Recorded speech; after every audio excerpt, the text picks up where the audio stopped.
Oggi giornata conclusiva di un percorso durato 4 tappe e oggi sperimentiamo la leadership a cavallo. Grazie a questi nostri amici sperimentiamo la fiducia e il rapporto, questo binomio che dobbiamo costruire con ogni nostro collaboratore. Vero Nicolò?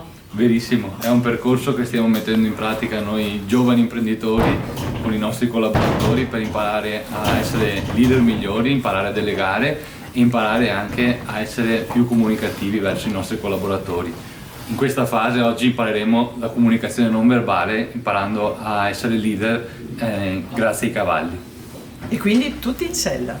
Leadership a cavallo, quindi oggi abbiamo sperimentato questo binomio meraviglioso per imparare l'arte del comando, vero Luigina? Certo, con Tiziano abbiamo fatto questo meraviglioso percorso di crescita interiore e professionale. Naturalmente con Tiziana abbiamo captato tanti spunti di miglioramento a livello di leadership, di delega, e il fatto di concludere la giornata a cavallo secondo me è una spinta in più per capire dove noi siamo arrivati con il percorso e dove potremmo arrivare con il percorso di leadership e naturalmente trasmetterlo nell'azienda.